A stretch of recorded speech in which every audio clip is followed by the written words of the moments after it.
And hey guys, good morning and welcome back to an episode of Folders and Backwards, the mid-morning solo cipher. I am Ebony Jefferson, certified spiritual life coach, certified meditation teacher, herbal healer, and mentor of magic, sending you guys much love, high vibrations, and positive energy throughout the airwaves. Word. Blessings on making today a better day than yesterday, and blessings on utilizing today as a stepping stone for creating your best version of tomorrow. Ashe, guys, and thank you so much for tuning in. So we're going to jump right into it. Welcome to part 2 of our Color Magic series. If you missed part 1, there's going to be a link here or somewhere on the page. I'll make sure to leave it in the comments below. Check out part 1 before utilizing any information that you learn in part 2 today. Magic is foundational. You want to build upon it, so don't skip the basics. You know what I'm saying? It's not that long of a video. The way I edit it, I skipped it. I'm about to overload this one. But no, check out the video. It's like 16 minutes long. It gives you some good information.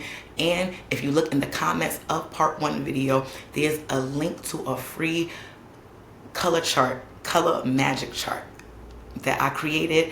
It's really cool. Got some really good information on colors, deity association, planetary association, and the energies and beneficial and best practices for use. So definitely check that out. Download it. It's absolutely free. So let's jump right in. Candle magic. When it comes to candle magic, guys, it is so much more than just choosing colors. In today's episode, we are going to talk about everything from fire safety to how to dress and anoint your candles, how to read your candles or your wax after you're working, as well as methods of disposal, types of candles. It's a lot to cover, and I'm gonna try to get it all in this one episode. So bear with me, and yeah, let's ride this out. So to begin, we gotta start with fire safety, right?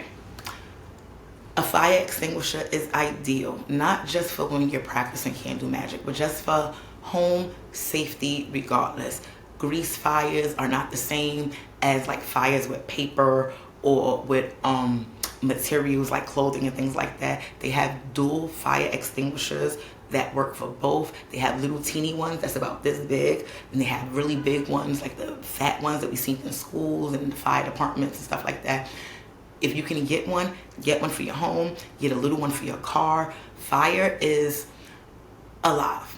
It is not something that you can control, though human beings have convinced themselves that we control fire. No, we've found balance and harmony with fire.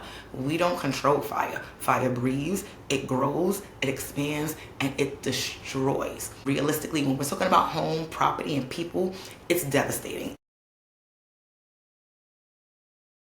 So for those of us who do not have a fire extinguisher, now we're just talking about in terms of candle magic.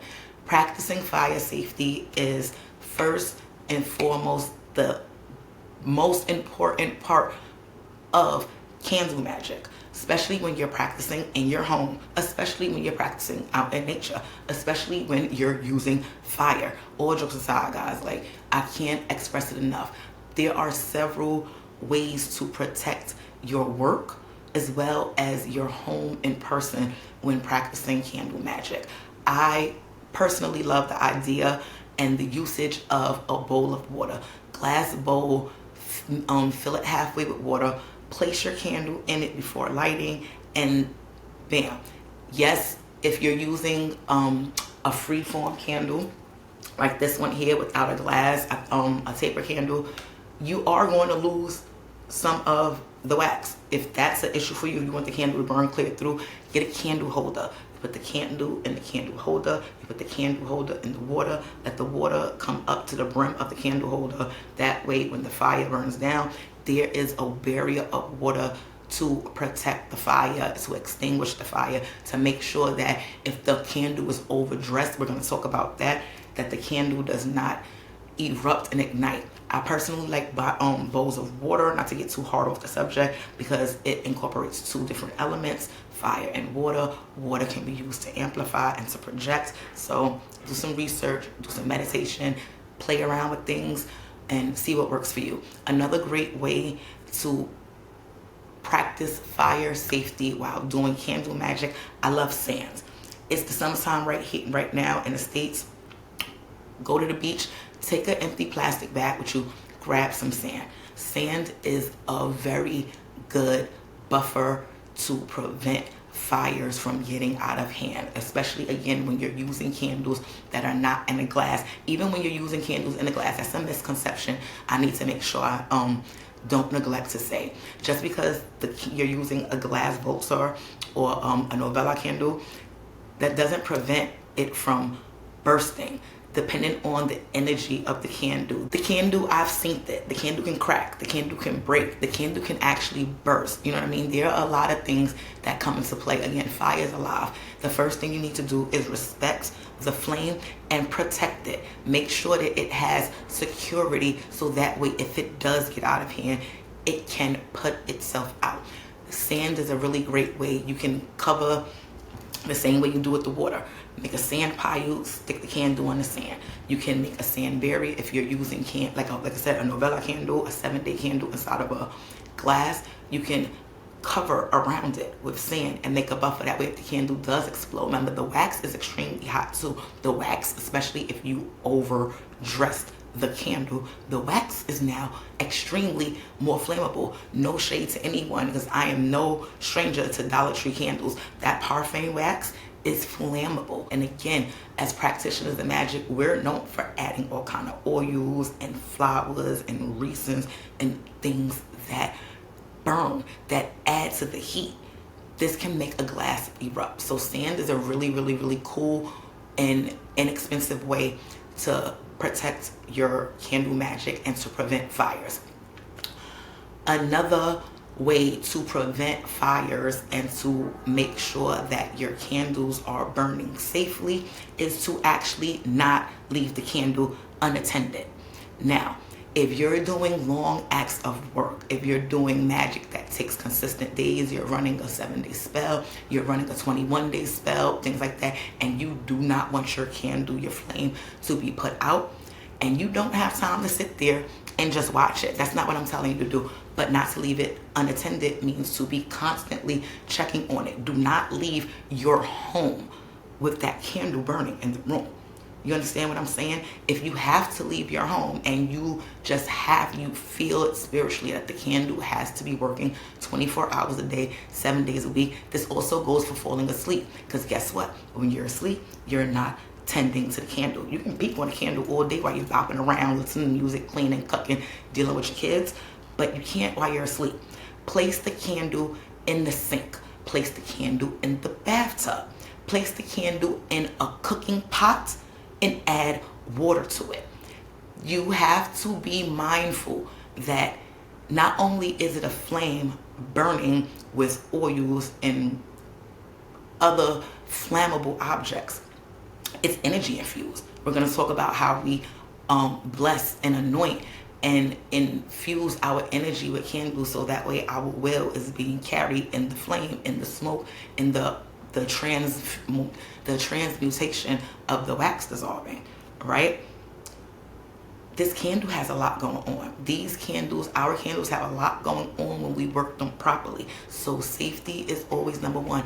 Don't leave your candle unattended, guys. Like I said, you can place the candle overnight inside of your bathtub. You can place it inside of a sink. And like I said, in a large pot, like a crock pot or a big boiler pot, somewhere that it can have protection on all sides, so that way if the flame does get out of hand, it is contained. You understand what I'm saying? And that's for when you're asleep, when you're walking out the house, or even one of my favorites, something that almost all households have going on: children and pets. Guess what? Children and pets are fire hazards. They don't know no better. And we're not just talking about touching the flame and getting burnt. I'm talking about playing, knocking things down. Since I've gotten Karama, my practice of candle magic has gotten so much more disciplines, and it has lessened. I've been utilizing other acts of practicing magic because she's technically in the kit stage. She's between 6 and 12 months.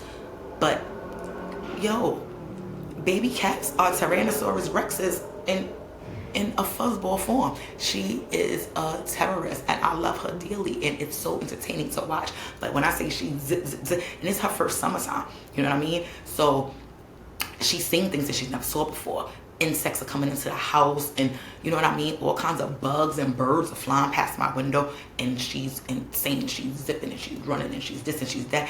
And yeah, animals don't know no better. They will knock your candle down. Have you ever had a dog? Oh, R.I.P. Coco. Coco would knock that down. I had to train her to stay away from the candles. Like, they don't know no better. Children don't know no better. And I'm not just talking about toddlers and little babies. Kids, 5, 6, 7, 8, 9, 10, 11, 12, 13, 14, 15-year-olds running around in the house, throwing things around at each other, pillow fighting, wrestling, you know what I'm saying? The VR headsets, they can't see. We have to be so mindful as practitioners to mind our magic, mind our cures. The items that we use for magic, every form of magic isn't private, especially when you're doing, I do acts of protection for my home. The main area in my home is my living room. So yes, I have my candle burning on my living room table because this is the main area that my family congregates. So when I'm doing protection work for my family, for my home, I work at home. My business is behind this wall. It's between my kitchen and my living room. I need my candle burning there when I need the energy focus there. So there are reasons to not have everything all hush hush secret behind closed doors. Be mindful though. You want to make sure that there is clear space for at least 3 feet around where your candle is placed, unless it's on your altar around other items. And even then, you might need to rearrange the items on your altar respectfully to the deities or the ancestors or to the energies that you have placed there that you're working with. But safety first. I'm sure they don't want to be destroyed, your items destroyed, their sacred space destroyed. Remember, an altar is a home. You know what I'm saying? It's a home for energy to reside in your home for you to have easy access to. So yeah, you might have to do some redecorating of that miniature home to make sure that that candle can burn safely and amplify the energy and not destroy it. I covered everything with fire safety. I know that got a little bit long. So before I make this a 20-minute saga on just fire safety, yeah, it was worth it again. Be careful. Practice responsibly. The same way I say cast responsibly with your words, cast responsibly with your acts of magic. And that go for working with any element: water, air, fire, earth. Be respectful. There are measures that need to be in play. Not always ancestral, hand-me-down lessons. Some is just fucking common sense. So think before you act. Proper planning prevents poor performance. And motherfucking fires that can't be undone. Now that we got that out the way, let's have a little bit of fun with the conversation. Let's talk about types of candles, right? The type, size, shape, color of the candle, all of this should be in line with your attention to get the best types of results, to get your best desired result, Unfortunately, I don't have every single kind of candle here to show you with visual, so float with me. And yeah, I hope I give accurate enough descriptions. Anyway, first we have taper candles. Taper candles is the candle that I had earlier that I called the free-flowing candle, a freestanding candle. Taper candles are ideal for short rituals and daily devotions, prayers, or offerings at the altar, things of that nature. Next are Volta candles. Volta candles are pretty much the candles that I was talking about when I said I was no stranger to the Dollar Tree candles. Yeah, they're slightly smaller than a 7-day candle. They have about 5.5, maybe 6-day burn time uninterrupted, and depending on the atmosphere, temperature, how it was dressed, etc., etc. Volta candles are really good for multi-day workings. Pillar candles, they look like taper candles, but they're a lot fatter, bigger. They don't come in a glass or anything like that. And those are really good for dedications, long burnings, and powerful works when you're setting good intentions, when you're working your altar, paying homage to a deity, to your ancestors. Pillar candles are absolutely great for those. One of my favorite kind of candles, and what I feel like is so underutilized in the magic community, are tea lights. And being that they're my favorite, of course, obviously I have one. So tea lights are small, but they are so powerful, and they're perfect for quick spells and meditations. What I love the most about tea lights are that they are loose in their little disposable 10, you can draw sigils inside of this. You can write names or petitions on small pieces of paper, fold them up, place them inside, and then just bam, keep your magic flowing and going. I love tea lights. Next are 7-day and novella candles. 7-day candles, or also known as novella candles, are often used for deeper work or for ancestral communication. Uninterrupted, a good quality 7-day novella will actually last 7 entire days. They're really good for dedications. When you're doing ancestor work, a white 7-day candle is really good for dedications and paying homage, connecting with higher spirit. And lastly, we have figurine candles. So figurine candles are candles that are shaped like people, body parts, and objects. They're used for targeted magic, specifically for healing, love, and banishment.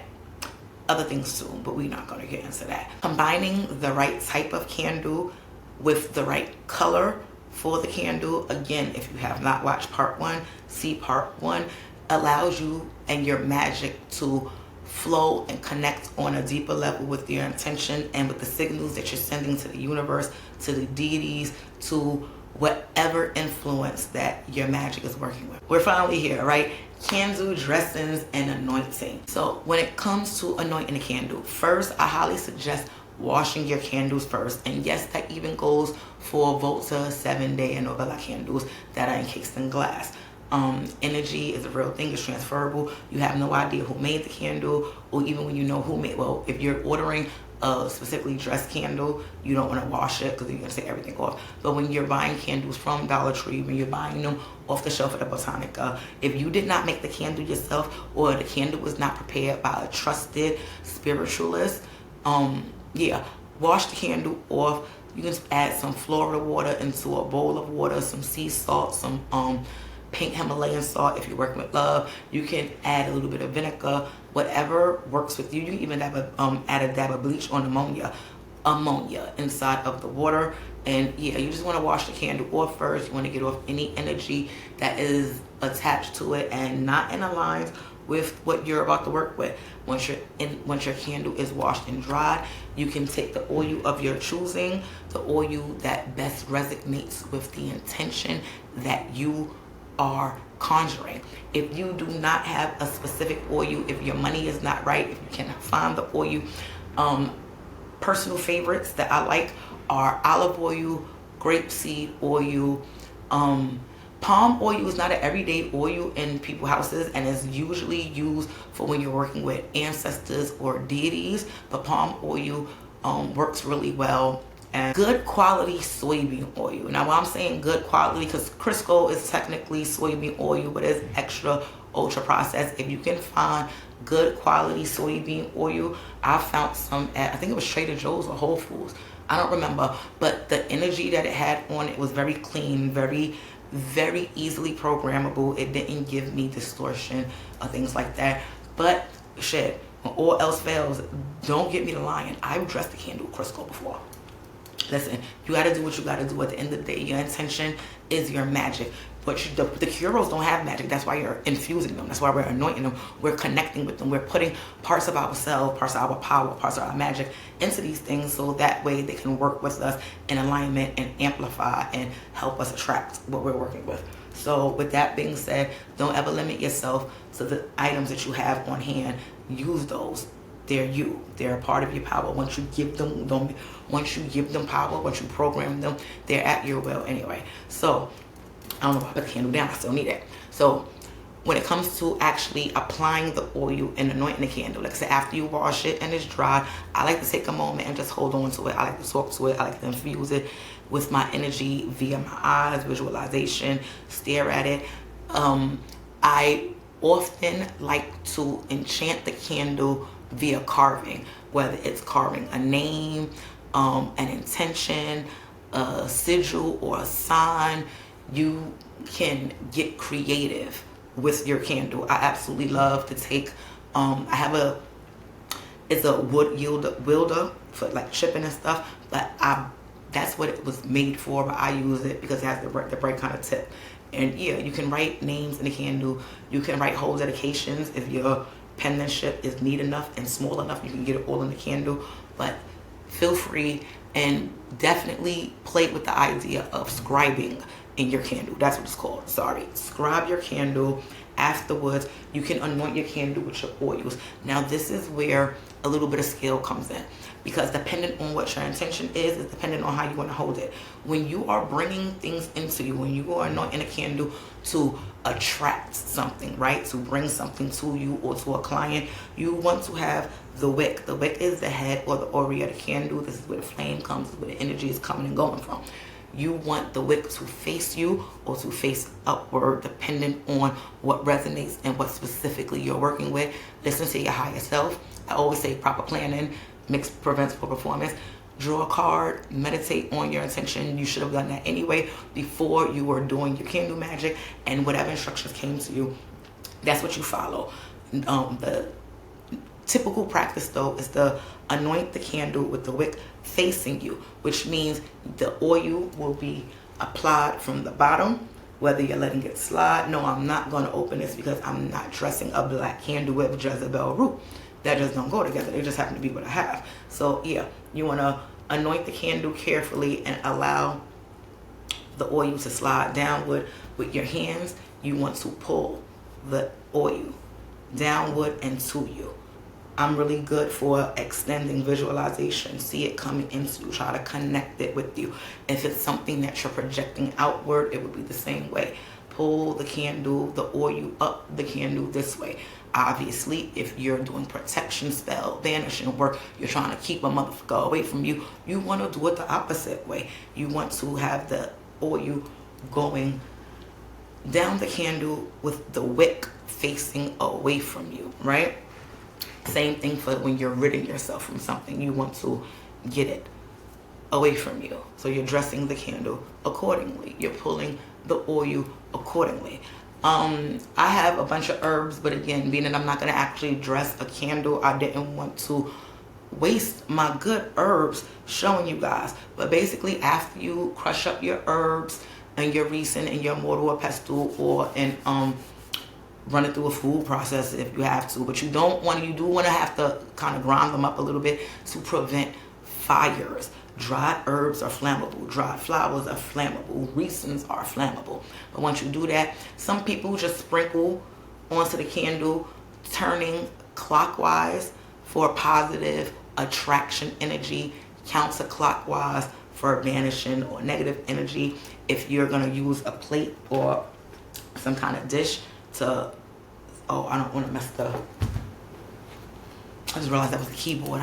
You can put them in your hand and you can mash them and rubbing them as you're enchanting, as you're praying, as you're visualizing your intentions becoming one with the candle. When it comes to herbs and flowers, again, if you're using your hands, you want to sprinkle downward when you're getting things away, sprinkle forward towards you, or upward when it's kind of hard to sprinkle upward.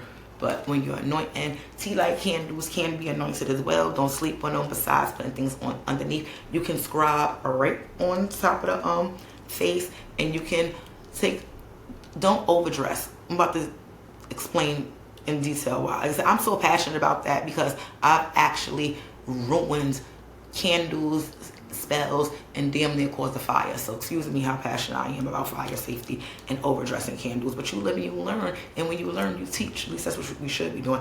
But yeah, you can definitely take a little dab of oil right there on your fingertip, or if you got a dropper, drop it right in and rub it in. Less is more when it comes to oils and anointing candles. Let me say that one more time for the people in the back. Less is more when it comes to using oils and anointing candles. Oils are flammable. You do not want to use, you don't need that much. You're only putting the essence on it. Remember, the magic is in you. The magic is you. You're connecting, you're amplifying, and you're utilizing these curals for amplification, but it's all in you. So less is more. Don't do too much. Right? Especially when you're overly passionate, because like I was saying, when you over anoint a candle with oil is flammable. You will cause the flame, it doesn't have to always cause a fire. It doesn't always have to break the glass.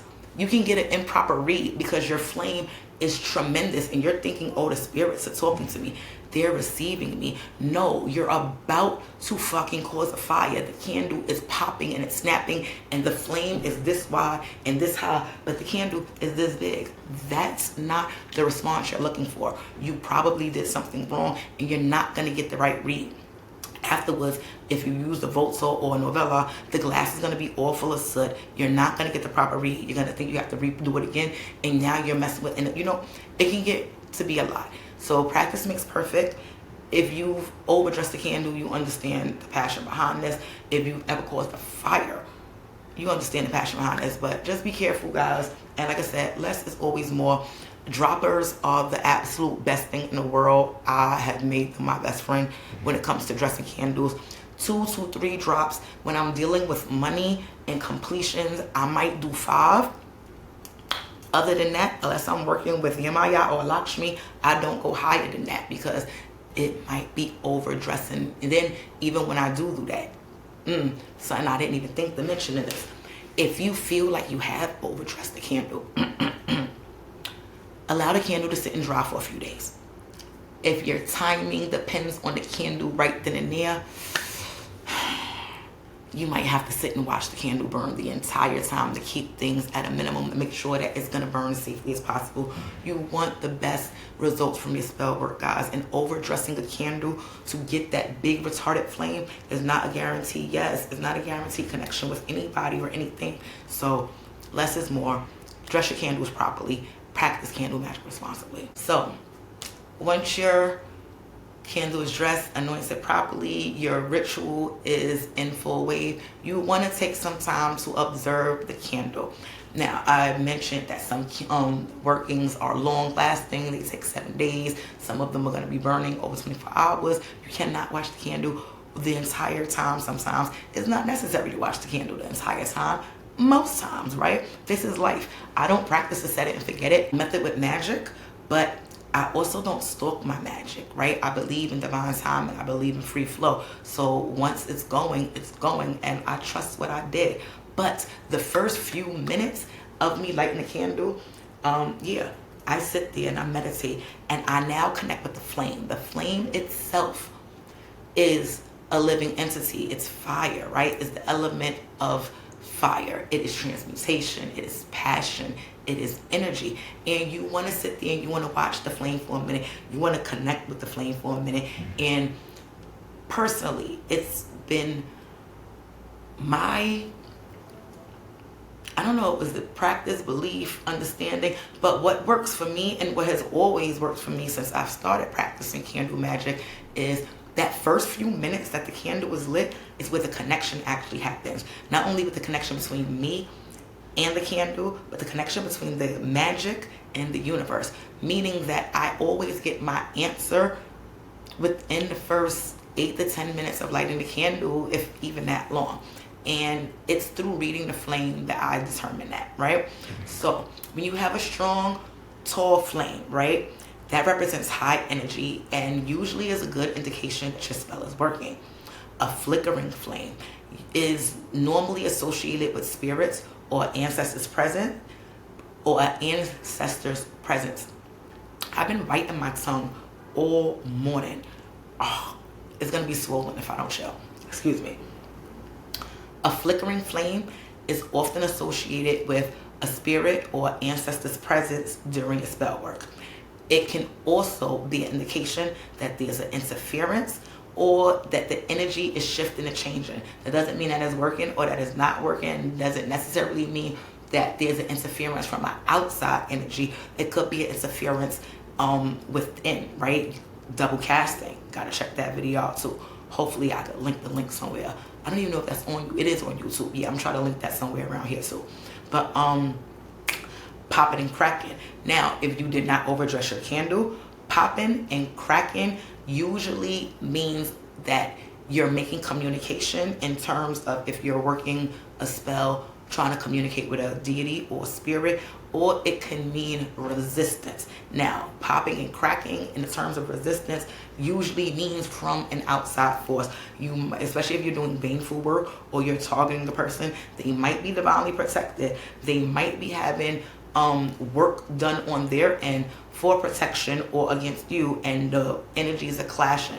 Again, doesn't mean that it's working, that it did work, doesn't mean that it's not working or that it's not going to work, but it definitely means, for me at least, that more energy needs to be given in to the spell, not necessarily to the candle itself. Maybe protective measures need to be put into place, maybe more cleansing needs to be put into place, you know what I'm saying? Maybe some form of energy work needs to accompany that when you have that candle magic spell, when you got the popping and cracking going on and you're not dealing with a form of communication.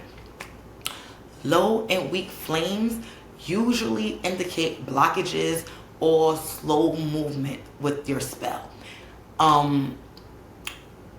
When this happens, I like to wait for the candle to burn completely out and, you know, read the wax or the glass for further confirmation.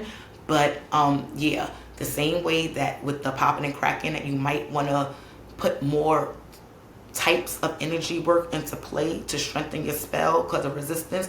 With a low or weak flame, you might want to take some other kind of measures of cleansing, of amplification, of protecting whatever it is that you're trying to attract or that you're working with, just to make sure that the energy speeds up a little bit. Maybe you need to double check, did you add a catalyst to your work? Yeah. So also, on a personal note, like I said, each one teach one. Making candles, I love making candles. I've been saying that the whole episode. I don't know how much of that's gonna make it after these edits because this is long as fuck. But an improperly made candle can definitely result in a low or weak flame. I made a batch before where the wax sat too long. I was putting in my scents and things like that. I'm still not sure if the batch sat too long and the temperature fucked it up, or if it was low quality oils at the time, because I definitely decided I didn't like those oils and started using better oils and having better results. So it could have been either or. But yeah, I made a batch of candles before where every single candle had a really low flame, and I kept thinking that my work just was being resisted, you know what I mean, that there was something blocking and I'm doing all this other stuff. And then I realized once I used a separate candle from a separate batch, like, oh shit. And here I am pouring way more energy into something that was not needed because poorly made candles, excuse me, because of a poorly made candle. So, you know, do what's within your budget. If you're a candle maker, you're a candle maker, and definitely use what you make as your energy is already infused in it. But when it comes to buying candles, like I said, I'm no stranger to Dollar Tree candles, but sometimes poorly made candles, I'm not saying that Dollar Tree candles are poorly made. There are different types of candles in Dollar Tree, and they're made by different brands and companies. Find which ones work for you, because I'm not going to name no names, but there is a brand of Dollar Tree candles that is, I don't know if it's the parfait wax or if it's over if it was over anointed and dressed, because you can actually feel oil in the wax itself, and they burn absolutely horrible. But yeah, Botanica candles, candles made by professionals. When I say professionals, I mean people who've been doing this since been doing this. I got about 6-7 years into making candles, and I still got so much to learn, so much to do. So yeah, good quality candles, guys, so that way you can get the most accurate read. I almost forgot, I don't want to forget to mention, when it comes to dressing your candle, when you buy the wick, a lot of the times the wick, see, this is a perfect size wick, so I would literally just trim the tip for energetic purposes only, as a part of cleansing the candle. But yes, you always want to clip your wick. Most candle wicks come about this high, especially in like Volta or 7-day candles. Those really high wicks, if you light them, those really long wicks, when you light them like that, you will almost always get an improper read of the flame, because it's either going to ignite really big. I mean, the wick is about an inch long. The first couple of minutes is going to be burning off the wick. So yeah, it's going to be, the wick is encoded in wax most times. So yeah, to get a proper read, you want to also make sure you trim your wick. I'm glad I remembered to say that. The candle has burned. After you've gotten your initial read from the first few minutes of the candle, the spell is over. You have your puddle of wax from a freeform candle or a Volta like this one, or you have or a taper, excuse me, like that one, or you have your glass remnants, right? you can read the glass jars or the wax. Let's do the wax first because the wax is easier. The wax is completely subjective. There's no way to teach someone how to read wax because it's 100% intuitive. Ooh, pardon the difference of the lighting and the sound. I almost forgot and I had to jump real quick to do it, and I didn't want to reset everything up. But how to dispose of the candle magic and its remnants is after you finish working. So, depending on what type of work you are doing, be it positive attraction work, right? Versus protection, or, well, there's layers of protection because the protection could have been positive as well. But let's just say protection, baneful magic, you're trying to keep somebody away, right? That will ultimately determine how you want to go about disposing of the remnants of the candle, and that includes the water, sands, or any protective measures you had holding on to the candle, as they are now enchanted with the same energies. So when in terms of the wax or the glass casing of the candle, you want to simply put them in a brown paper bag, a black cloth, or even a white cloth. Again, depending on the kind of work you were doing will determine what color cloth. Even if you were doing money work, I was about to say prosperity, that's money. If you were doing abundance, if you were dealing with love, if you were dealing with working with a specific deity, again, this is why that color chart is so cool, and I'm urging you guys to download it. You can correspond the colors with a kind of wrapping, be it a blanket or some kind of cloth to secure it. Again, paper bags are traditional and work best. Well, I'm not gonna say work best, but they're traditional and you can't go wrong with them. Rather, newspapers are another great way. You can roll up the glass and safely contain it within a newspaper, or the wax the same way, boil it up inside of the paper. Now, if you were doing a form of attraction magic, right? If you were doing magic to protect your home, to keep things, abundance in your home, right? To attract abundance to your home, health, wealth, prosperity, all that good stuff. Excuse me. You want to take measures of disposal that is near your home. If you own the property, you can always smash the glass and bury it inside of your front yard, so that way as you step in, you don't even have to smash the glass. I'm a big smasher. I don't know why. I think that's my Aries moon. Destruction is a big part of me creating. So yeah, I personally smash my glasses all the time. But you can smash the glass if you're inclined. If not, leave it whole, but bury it in front of your property, your front door, under a favorite tree or meditation spot. If you're like me in an apartment and you do not own the home, I'm good for smashing the glass and taking a walk and spreading the glass right underneath my window. That's how I keep the energy directly connected to my home. Also, you can use wax remnants if you want to keep the wax. Adding it inside of a mojo bag or inside of a sachet and leaving it on your altar is a great way of not necessarily disposal, but technically, you're repurposing the remnants and disposing of the act, right?